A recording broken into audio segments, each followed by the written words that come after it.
Hello and welcome to the Self-Made Mastery series. I'm Michael Reedy and I am so excited to be able to spend the next few weeks with you taking a deep dive into your life and your business. If you're like me, a lot of business planning is done in half a day or maybe a 2-day workshop, and I always feel like I'm either rushed, I don't know all of my numbers, I'm giving a number because there's pressure from the instructor or the people that I'm with. And so we want to do things a little bit differently this time. So the Self-Made Mastery series is going to be broken up into 6 weeks. All of the material is going to be released each Monday, and you're going to have the entire week to be able to take a deep dive into your business and your life on that particular module.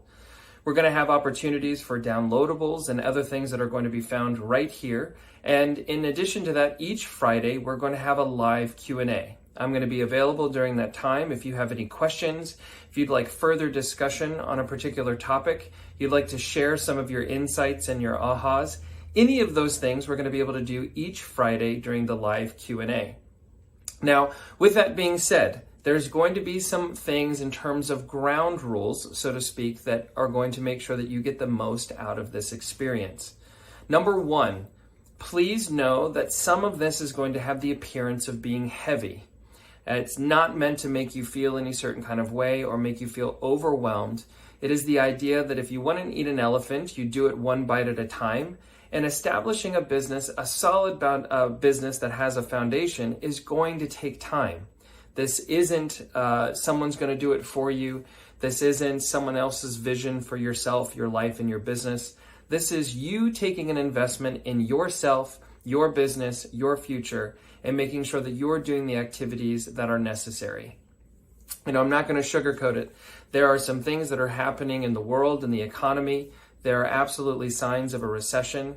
And the one thing that we don't know for certain is how that recession is going to have an impact on your personal life and your business and industry. So because we cannot control what's going to happen to all of those variables outside of ourselves, the one thing that we can be certain of in uncertain times is how you show up for yourself and your business. So that is exactly what the Self-Made Strategy series is about.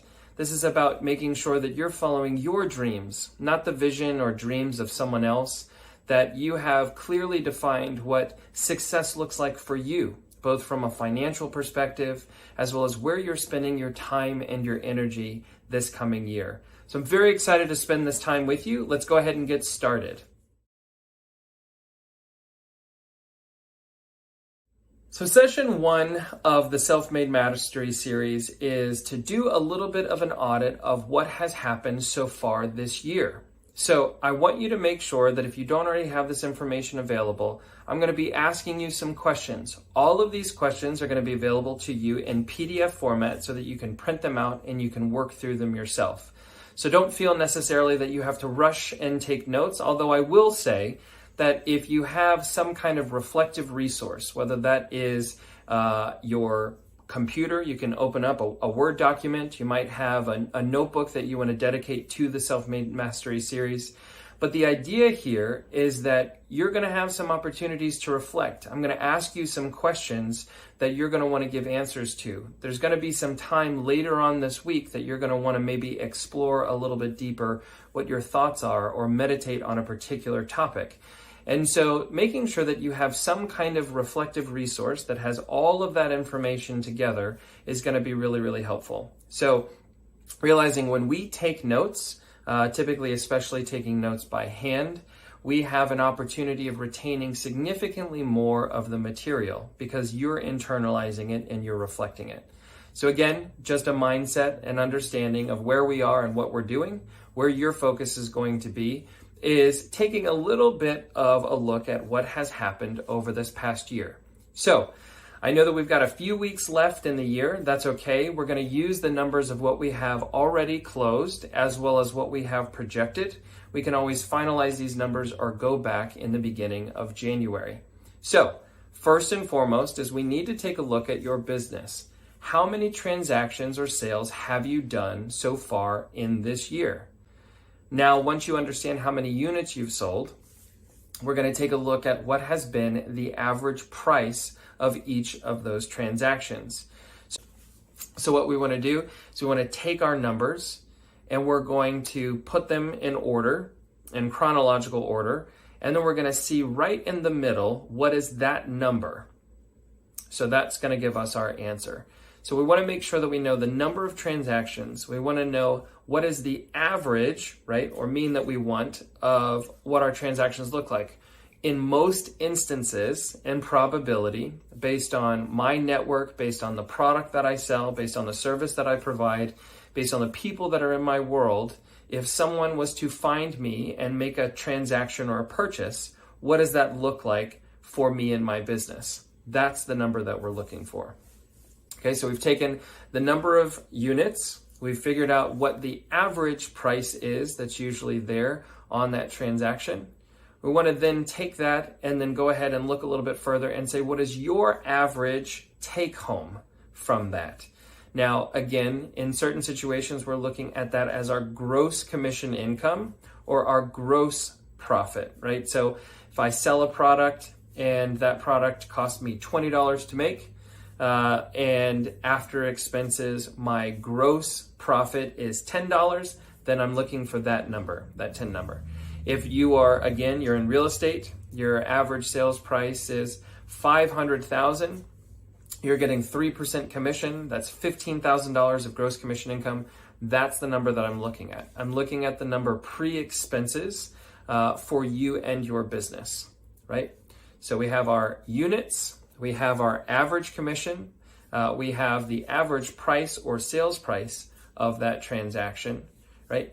And we're moving through this process so that we're getting a really good understanding of where our business has come from. So now that you've seen the number of units, you see what your average commission is, you see how much the average price is on those transactions, I want you to be able to look at and ask yourself, where are my leading sources of business? Now, you're going to notice later on in this process that I'm going to be looking for your top 3, but I really want you to source all of them. Where did they come from? Is it a past client? Is it a repeat customer that purchases through you multiple times in a particular year? Is it it came from your networking group that you're a part of? Maybe it came from you sponsoring a local team or maybe a geographical farm area. Go ahead and next to each of those transactions that you have, I want you to look at where your business has come from. Now, for those of you that are not in real estate, that have multiple transactions on a monthly basis, maybe you're in retail, I know that this is going to feel tedious. It's also going to feel maybe overwhelming if you don't have a way of tracking this. But doing the best of your ability to look at where your business has come from, and then also setting intentions so that in the next year, you're going to be able to source each of those pieces of business, making it a habit, making it a part of your system that when we have a transaction, we want to know, how did you find us? How did you hear about us? What made you choose us to be the company that you worked for, right? Or the company that you used for that process or that product. This is going to give us really great clarity about making sure that when we're spending money, we're spending in the right areas and that we have an opportunity to track our return on investment. So a side note about this, again, like I said, some of these things are going to have the appearance of being heavy or they're going to have the appearance of being overwhelming. Part of the reason as to why this is a go at your own pace course is so that you can pause, you can get some of the answers of the questions that I'm asking, and you can continue to move forward. Or if you'd prefer, you can stay with me through this process, ask yourself these questions, put them down, and then make a commitment to yourself that you're going to go back and look for those answers in real time. Now that we've discovered your sources of business, right, where the businesses come from, what are some of those areas, the leading areas of where your business is, we now want to ask ourselves also about the timeline, right? And this is going to be twofold. Number one is going to be, when did the transaction happen? When did they make the purchase? And then also, when did the story begin? When did they start to get identified on the pipeline, right? So the reason why we're doing this is so that we can forecast a bit of your business. We looked at the last year, and let's say that there was a lot of activity in the first half of the year, but we really started to feel effects of a recession in the second half of the year. Well, That is something that we need to be able to understand. There wasn't a drop off necessarily because of your productivity. Could have been a drop off because of what was happening in the economy, something that is more macro, outside of your ability to control. What we're looking here is we're trying to see, where did you have influence on the transactions of your business versus where were some of those external influences that maybe we can prepare for, we can identify and brace for impact, we can pad so that we don't feel quite as much of an impact, or we can double down. Maybe in your business around the holidays in fourth quarter, you have a significantly larger sales than you do for the rest of the year. If that's a trend that we're able to discover over time, we can prepare for that, and we can actually make sure that our marketing and where we're putting our money is going to be influenced a little bit more in the third quarter or the beginning of fourth quarter, so that we can feel it and we can anticipate and take advantage of more of that windfall that happens around the holiday season. So looking at our business, right, again, we know the number of transactions we've done. We know the average commission or take home that we're getting on each of those, and not take home from profit. We're going to do a deep dive on that. We're then going to look at the average ticket price of the product or service that you sell. And then we're looking at those sources of business. We've identified all of those things. We're now moving into the aspect of, where did they come from? Did it happen in quarter one, quarter two, quarter three, quarter four, in terms of the transaction closing? And then we're also identifying, where did they come from in our pipeline? You know, if I was having a conversation with Stacy and we've been going back and forth for the last 18 months, then I need to make sure that I understand that my conversion period for Stacy took me 18 months. She was not something that I had worked on in quarter two and saw as a result of quarter two, right? This is also making sure that I'm managing my expectations. If my average conversion period for a particular client is maybe 4 months or 6 months, then I cannot have the expectation that if I meet you today, that I'm going to convert you within the next week. I cannot build budgets around a conversion of 1 week. I cannot pay people on the expectation of a conversion in 1 week. I have to plan my budget. I have to plan my expectations. I have to plan my savings around what that conversion period looks like.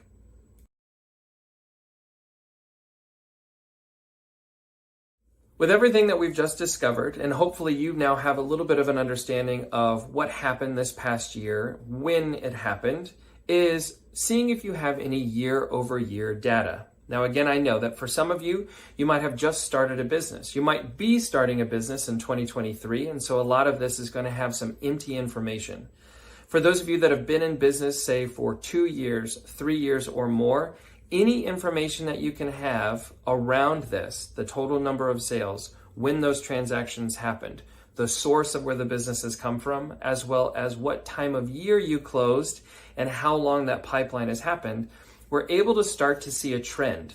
So as a reminder, we have to have 3 sets of data in order to identify a trend. So what just happened this past year, in and of itself, is not enough information. Even going this year and the year prior is not enough to really understand a trend. We might be able to understand micro trends in terms of quarters, but we're really waiting until we have 3 sets or more of data to be able to see what's happening in our business. So now that we have discovered some of those things, we're looking at the year-over-year trends. We're able to see, did we have an increase in business? Maybe I'm looking at my business, and based on the lead sources that I was able to discover this year, 40% of my business came from my sphere of influence and my past clients or repeat referrals. If I looked at last year's business and I see that 30% of my business came from my sphere, my past clients, and repeat referrals, then I could see that there was a 10% increase in that area. Now, was that because I met more people? Was that because we had a plan that we were communicating more? Right? We really want to look just a slight layer lower to see what are some of the answers that might get us where we are and understanding of where we've come from. This place of being able to take a deeper look at our business and some of those areas of where they come from is also going to make sure that when we move into the expense portion of this training, that you're able to make sure that we're getting a proper return on investment. to make sure that maybe you're finding that there's an area that you get a lot of business from, but it's an area that you give very little of your own energy, your own time, and your own money. That maybe in this next year, we would like to invest a little bit more in that area to see if we can't generate even higher of a return on investment. Now, hopefully I don't lose you when we're talking about the money aspect of this. And I hope that we don't, because all of you seem to be very excited about the money when it's coming in. You might not necessarily be excited when it's coming out, or you may not necessarily be super thrilled that we're spending a lot of time doing a deep dive in both how much money you made, how much money you spent, and how much money you saved. But this is part of making a vow to yourself and an affirmation that I am going to run my business like a business. I'm going to be intentional with my time. I'm going to be intentional with my life. I'm going to have a business of purpose. And that's going to require an investment, both financially, mentally, emotionally, right? So understanding right now that over the next 6 weeks, whether you have a lot of downtime, you have a lot of family coming into town, you have a lot of business happening, you're making a commitment to yourself that each week you're going to give a certain amount of hours or a certain amount of time, because you're not giving that to me. You're not giving it to the Self-Made Mastery series. You're giving it to yourself and you're giving it to your business. So just pausing with that, breathe, understand that we're going to be doing this together. I'm here to answer any questions and to help you process any of these things. If you're running through the numbers and you're getting slightly confused, I'm more than happy to help you through that process. Again, we're going to have our live Q&As so that I'm able to answer your questions in real time so that you can get clarity and we can keep moving. With that said, let's go ahead and take a deeper dive into your expenses. When thinking about expenses, we have to look at some of the things in terms of the definitions of expenses. So we have fixed expenses and then we have costs of sale. So let's first start with what are your fixed expenses. Now you can do this both for your personal life and for your business, but these are the things that are recurring payments that you have to do each month. So my electricity bill would be an idea of a fixed expense. If I pay for a CRM system, or if there's certain software that I use for my business every single month, maybe that's QuickBooks, a QuickBooks subscription, that would be a fixed expense, right? Now, if you are using QuickBooks, and so QuickBooks has a fixed expense, let's say it's the $30 membership that you pay each month, but then they also take a percentage of any transactions that you use through QuickBooks. Well, the $30 would be considered a fixed expense. And then the commission or the cut percentage that QuickBooks takes for processing your transactions, well, that would actually fall under a cost of sales. But don't worry, we're not at cost of sales just yet. We're looking at what are your fixed expenses every single month for your business.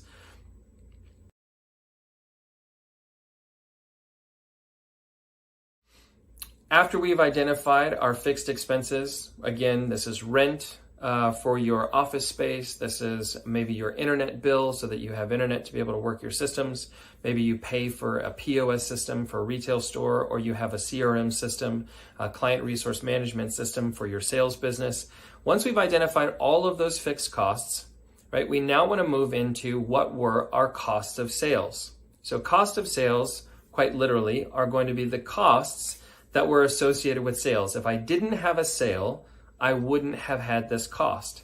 So any of you that maybe have people that are a part of your team that are a sales team that get paid on a percentage, but they only get paid a percentage if you have a closing or you have a transaction, well, then that is considered a cost of sales. Consider a buyer's agent on a rainmaker's team. That is, to the rainmaker, a cost of sale, paying that person a commission that is there. Maybe you have a transaction coordinator. This is someone who helps you with a transaction, but they only get paid per transaction. Well, again, this would be someone that would be a cost of sale. If I didn't have the transaction, I wouldn't have had the cost, right? So understanding some of the costs of sales that are here would be anything that had to do with selling your product or service, or it was a requirement like a processing fee, a credit card service fee. These would be considered costs of sales. If you are part of a brokerage, right? So whether you sell life insurance, you sell real estate, you hang your license with a broker. That broker then is providing certain services to you, and you have a predetermined amount that you are paying that brokerage. Maybe you are on a 90-10 split with your brokerage, in which for every transaction that you do, 10% of that gross commission income goes to your brokerage. That would be considered a cost of sale. They don't make that 10% if you don't have the sale. So again, that is your cost of sale. So go ahead and look at this past year and see what were your total costs of sales.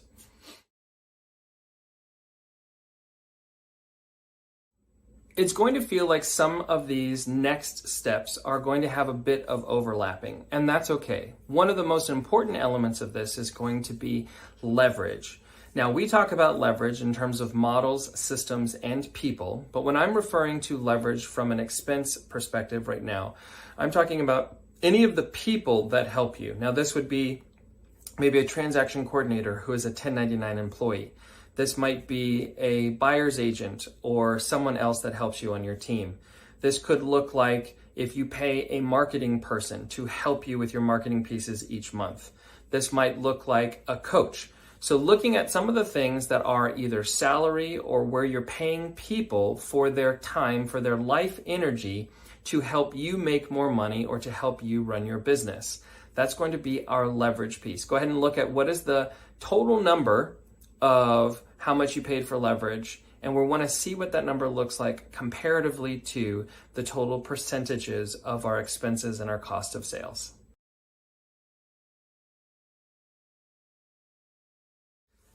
Next is, how much does your business cost you to run on a monthly basis? Now again, this is where we have those fixed costs. So I know that it costs me $3,000 a month to run my business, with keeping the lights on, the amount that I pay my rent, the amount that I pay to keep my CRM system and other things going. Let's say that that number is $3,000. That's my fixed expense. Then I'm able to look at on a monthly basis that maybe my cost of sales were higher. Maybe because we had more closings or more transactions in a particular period or quarter, my cost of running that portion, my cost of sales, were a little bit higher in those areas. You might also discover that you do certain things every single year. Maybe you do a large client appreciation event in December, and so that costs you more money. Maybe you do something every May for your people, or you are spending more on mailers, or you pay to be a part of a newspaper subscription, or maybe you have an advertisement in a magazine every single year and they take payment in January.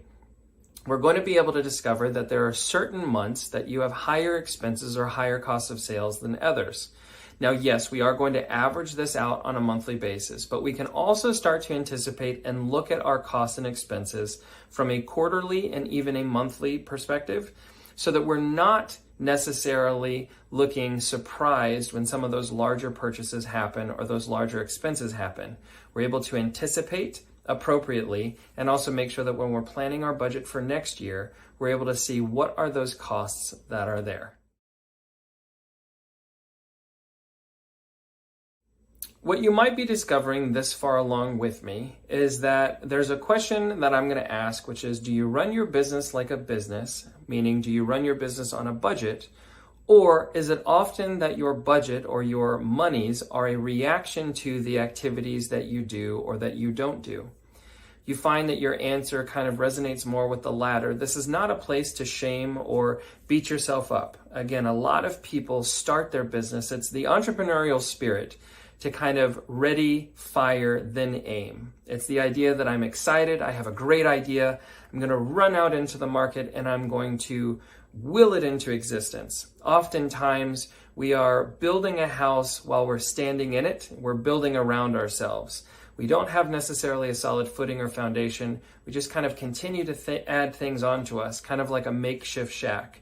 The problem with shacks is that anytime that there's a sway of resistance, there's a heavy storm, there's a recession that comes in, we don't necessarily feel as solid. We don't feel the same way that we would if we had a solid footing, a wonderful base of a foundation, and had concrete walls or were in a brick home. right?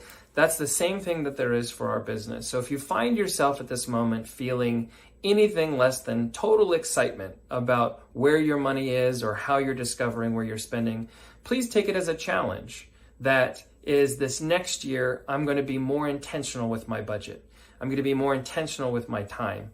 I'm going to make sure that this is a concerted effort and it's something that I am taking as much control as possible. And I am here every step of the way to make sure that I can help you in any way possible so that you can achieve that.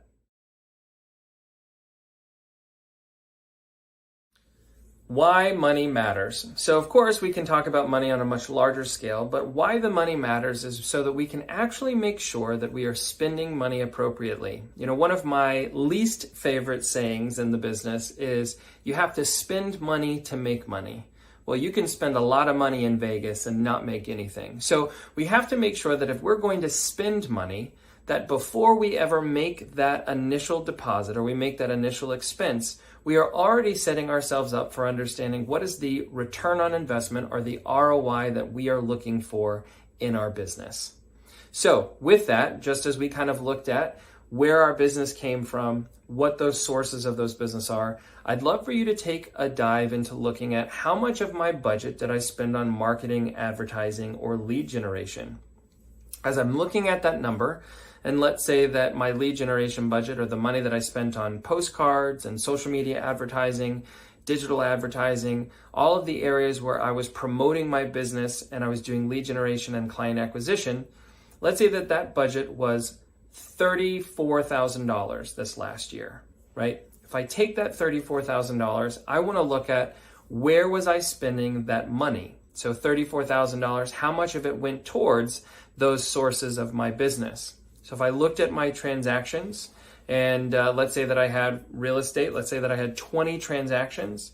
If I'm looking at those numbers and I see that 60% of that came from my business of Sphere, my past clients, my repeat referrals, I'd want to then go and look at my expenses and see how much of my expenses were actually correlated to my Sphere, past clients, and referrals.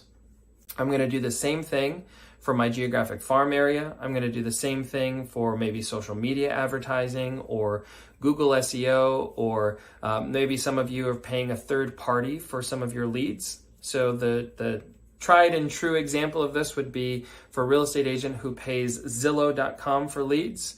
So let's say that I pay them $700 a month. That means that on an annualized budget, I paid them $8,400. I look at my lead sources of where my business came from. I find 2 transactions came from Zillow.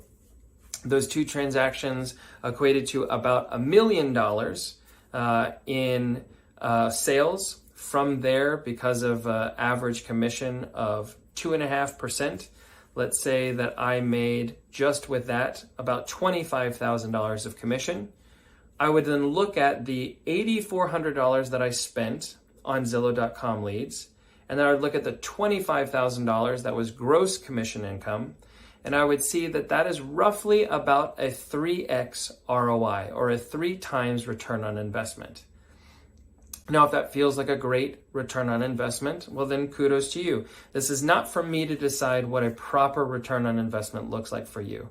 I, of course, have my opinion and I will make my suggestions, but that's one of those areas where we can look at and ask ourselves twofold. So number one, there was a 3x return on investment, but then the follow-up question to that is there a compound interest effect for me and my business? In the case of Zillow.com, the answer would be no, or we should say no with an asterisk, okay?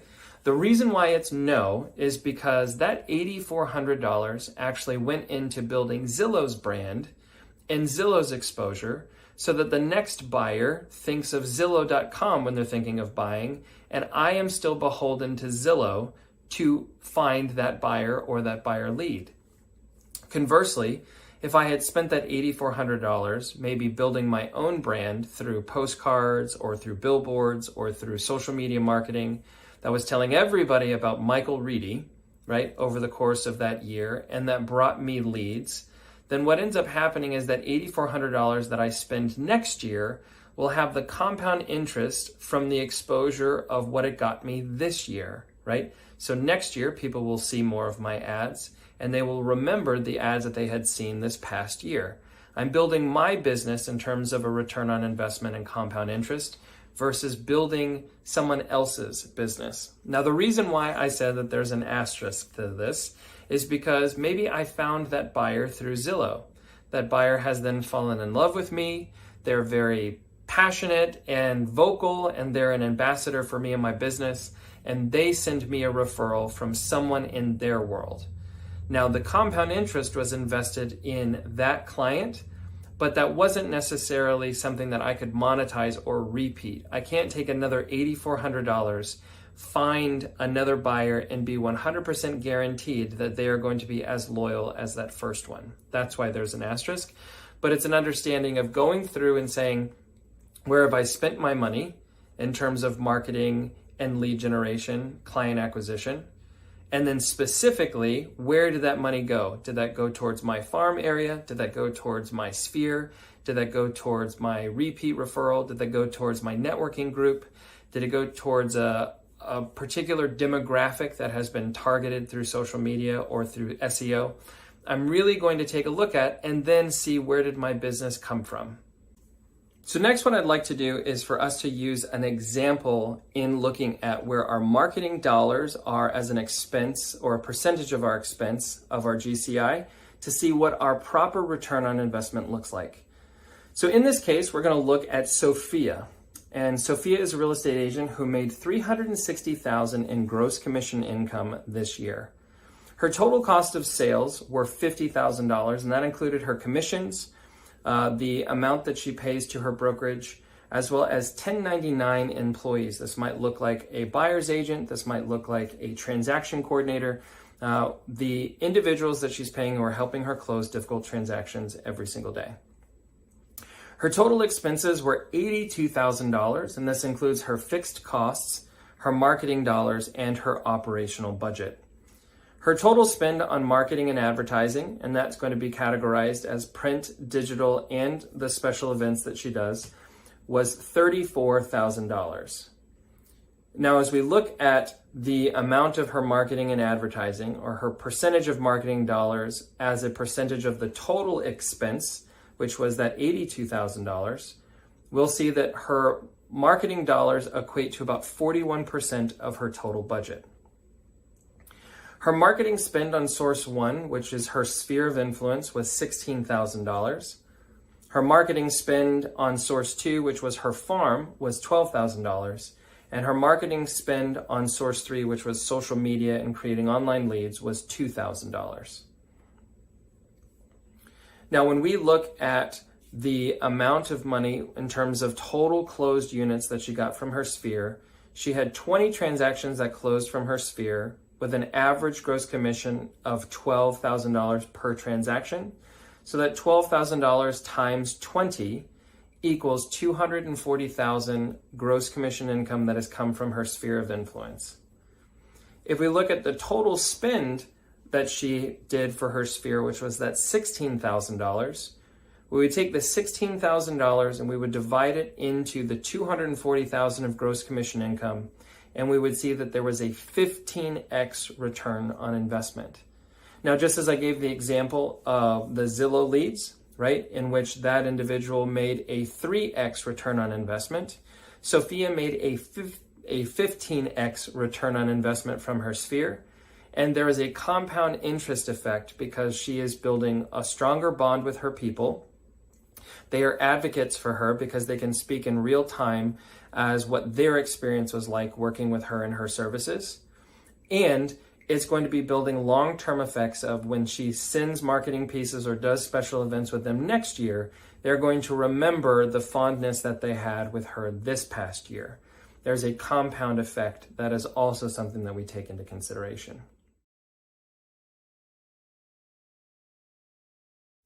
So I know that we've spent a lot of time talking about the money aspect of this, where you spend your money, where the money has come from, what percentage of the money received in is going out, the return on investment. There's been a lot of math. But what I'd also love for you to do is think about energy as not just money, but also about time. Where are you spending most of your time? Are you spending your time with your sphere and your past clients? Are you spending time in your geographic farm area? Are you spending most of your time on social media? What we want to be able to do here is we want to see if there's a correlation between where your business is coming from and where you're spending your time. We talk a lot about equity as both check equity and sweat equity in our world. And so thinking about check equity is going to be the writing of checks. This is going to be your marketing. This is passive lead receiving. This is working when you are not working, right? So think about that as your advertising dollars. Think of that as print marketing. Think of that as digital marketing. Putting money behind an image or behind a campaign and having it run 24/7, whether you do anything with it or not. That would be our check equity. Sweat equity is things that you physically have to do, whether that's door knocking or you being present at a birthday party in the neighborhood, or it's you going around and handing things out at the neighborhood garage sale. It is maybe you doing a video and physically being on video so that you can talk just as I am doing this with you, right? That is going to be sweat equity. It requires you doing work that maybe not necessarily requires a whole lot of money. What we want to do is, just as we've done an in-depth look at where you spent your money this past year and where your money came from this past year, we also want to look at where did you spend your time and your energy. Once you've identified where you spent your time and your energy, we can make sure that we're looking at, is it directly correlated to where our business is coming from? As we look at 2023 or we look at any of our future business, we're able to go in and see, is it an opportunity for us to explore maybe reallocating your time into the areas where you could see a larger return on investment? Now that we've taken a look at where your business has come from, where you've put your money, where you've put your time, I want you to reflect on just a few questions around this past year. What are you most proud of in this past year that you've either had in terms of growth or accomplishment or breakthroughs for yourself and your business? Next, I want you to be thinking about what are some of the things that happened this year that were an anomaly. It's something that really you've not experienced before, you don't believe that you're going to experience again, whether that's both good or bad, so that you can make sure that as we are setting expectations for next year, we're not setting expectations based on any false pretenses. And then lastly, I want you to think about some of the habits or schedule or certain things that happened in this year that you want to take with you into next year, as well as what are some of those things that happened, the habits that maybe were developed this year that you want to leave behind in this year. You want to get it right. You want to make sure that you're putting that time, energy, and effort into the right areas, and make sure that that is what we're setting in terms of our intentions for next year. So next week and the week that follows are really going to be about your intentions for 2023. And because this is all about kind of taking an audit of 2022, one of the most important activities that you can do is go ahead and pull some of your expenses together. Now, you might have done an overview of expenses from what we had done earlier today in terms of looking at what your total expenses were, what your total cost of sale were. You even took it a little bit deeper by looking at what were those expenses and where were they associated with your certain pieces of business or your sources of business. But now what we're going to do is we're going to look at an itemized aspect of your expenses. Now, again, I know that some of you think that this is an absolute and total waste of time. You can't possibly think that this is a good use of your time. You'd rather just go make more money than worry about what your expenses are. Again, I have to tell you that there is a recession here. And what we don't know is how it's going to affect you. We have no idea how it's going to affect your family. We have no idea how it's going to affect your industry. And so one of the great things that we can do, recession or not, is that we can begin every new year with the intention of trying to find 10% of our expenses that we could cut in the next year. Now, the reason for this is, recession aside, new shiny objects. Maybe you go to a convention, you see a new piece of technology, You hear about something that someone else in your industry is doing and you want to implement it.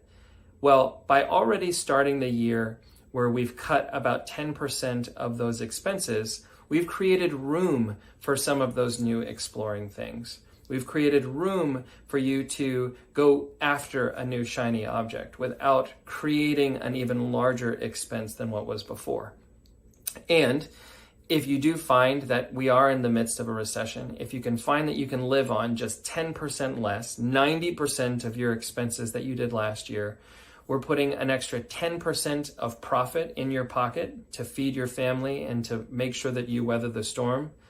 Or it just makes it that much easier that you don't have to go out and find that extra 10% of business in a market that might already be difficult. So how do we do this? Well, the exercise is called red, yellow, and green. And so by printing out your expenses, now any of you that bank with a major bank, the bank might already kind of do an auto population. They show you a pie chart on how much you spent on eating out or how much you spent on office supplies. But the problem is that that's an overview, right? This is taking a deep dive and you taking control of your business, not just resting on the laurels or for some algorithm that is looking at things and making an assumption that you spent X amount of money at Office Depot for office supplies. Instead, what you're doing is you're going line by line through those expenses, and you're going to take a yellow highlighter, a green highlighter, and a red highlighter, or use color pencil or whatever. Pick whatever 3 colors you want. But the idea here is that for the green highlighter, you're going to go through and any item that is an absolute go. This is a requirement for my business. I'm very excited about the return on investment. I see the value in this product. It works well for us. It's there. Go ahead and highlight it. Green. This is also some of the ones that you know without any choice, you have to pay for it, right? You're in a lease. That lease is going for the next 5 years. You pay X amount every single month that is non-negotiable. Well, guess what? That is green because that's one of our expenses we can't do anything about. Next is we want to move through those expenses with a yellow highlighter. Now, the yellow highlighter are going to be the ones that are questionable. Maybe we can do without this expense, or maybe we can do a little bit less on this expense. I got to tell you, with subscriptions and being in the subscription industry or the economy, this is one of those things that happens quite often. I had it for ourselves. So in our business, we actually use ConvertKit. That is the tool that we use to send emails, to build email sale funnel campaigns. That's the thing that we use. The challenge is that we used to use MailChimp, and we really like MailChimp's lead capture form. So we still utilize the MailChimp lead capture form on our website and through some of our social media platforms. But what I found was that we were paying MailChimp for that larger database that we were using to be able to send emails to 10,000 people every single month. Well, that version of MailChimp costs about $89.99 per month. By going back down to the smaller package, because we're not sending emails through MailChimp, but we want to use their lead capture form, and we're using ConvertKit to send our emails and create our sales funnel, we were able to reduce that expense with MailChimp from the $89.99 a month to the $29.99 a month. The difference between those two, in terms of savings over the course of a year, was more than $700 in savings just by making that one switch. Now, in my world, because my life of intention is one where we can travel and have experiences, that's a plane ticket to Hawaii, right? Just that one difference. I didn't have to make any more money. I didn't have to do another sale. I was just able to go through and use this exercise of highlighting, seeing the redundancy in that we had ConvertKit and MailChimp, see what was it, could we eliminate MailChimp altogether, or could we reduce what we were paying to MailChimp? And we were able to find savings of almost $800. So you want to move through any of these examples and find the ones that are possibly negotiable, the ones that you could potentially downgrade the service that you're using, or this is also an opportunity where you might be able to look at and get some negotiation, some wiggle room. Maybe like car insurance. When was the last time that you went and priced out car insurance with a competitor? Progressive is always trying to take people away from Geico. Geico is always trying to take people away from State Farm. So if you've been loyal to a company for a long time, go and get quotes from some of their competition and bring it back to them if you want to stay with them, right? I've been with Geico for a long time. I'll get prices from Progressive, or I'll get prices from State Farm. I go back to Geico and I say, hey, listen, I found a better value for the exact same coverage from this company. I like you, I've liked being with you, but I also like my money. Will you match this incentive for me to stay with you, right? These companies spend tons of money for client acquisition. And one of the hardest things that we'll discover over the course of the next couple of weeks is that client retention costs significantly less than client acquisition. It's much easier for them to bend on me to get me and to give me a 10 or 20% off savings than it is trying to acquire a new client who's willing to pay them that full amount for a policy. So again, you're going through and you're doing this maybe with your cell phone bill. You're doing this with your car insurance. You're doing this with your business internet or your business phones. You're really looking at these opportunities. Saving 10% of your expenses doesn't necessarily mean you have to cut one of your salary members. It doesn't mean that you have to just give up a source of where your marketing has come from, where you've been building momentum. 10% might look like 1% here, 2% there, $40 here, $100 there. So making sure that we are going through with intention of looking at this list. The last one is we're going to look at red light. And red light this is something that you're paying for that you've not used. You can't believe that it's still on here. You told yourself with the best of intentions or New Year's resolution that you're going to use this. This looks like the probate leads, or you've been paying a dialer, or you've been paying some sales funnel system, or you're paying hundreds of dollars for some really great software that was supposed to pull all your database together and was supposed to help you do all of these wonderful things, but you've not logged in for 6 months. Cancel it, cancel it, cancel it. Cancel it now. Do not believe that new year, new me, you're going to go ahead and do it. You know what? If it is new year, new you, wait for a sale, wait for a special offer. You can always sign back up. But right now, you are throwing money away on a monthly basis because you are taking your eye off the ball and you're just looking at some of the other things. Make sure that you're getting really, really lean and you're cutting some of those things that are not providing you a proper return on investment. As we close out this first session, I know that for some of you, this is going to feel really overwhelming. And I got to tell you a little bit of a secret. We're going to do most of the heavy lifting in the very beginning, that in-depth look of the finances, establishing a budget, looking at where your lead generation and client acquisition forms come from. All of those activities we're going to be doing on the front end, because in order for us to know where we're going, we have to have an understanding of where our starting point is. So please understand, if this feels overwhelming, breathe. This is why we're doing it the way that we're doing it. It allows you to chunk modules in a time that works for you, at a pace that works for you. I am here for you. As a reminder, we're going to be doing live Q&As every Friday at 1 p.m. Eastern, 10 a.m. Pacific. So I'm going to be right there with you to answer questions. Anything that you want clarity on, you want to go through the numbers for yourself, you want to share insights and ahas, we're going to have those. In addition to that, there are downloadables that you can take right in this course. So running through a budget for yourself, running through the same example of what we've talked about for your personal life as well as your business. Please understand that this is the year that you take control. It's the year that you set things in intention and that you do things right. And I promise you, you will be so proud of yourself in 6 weeks because of the work that you've put in to build a very, very intentional 2023. Thank you so much. I'm so excited to be here with you, and I will see you next time.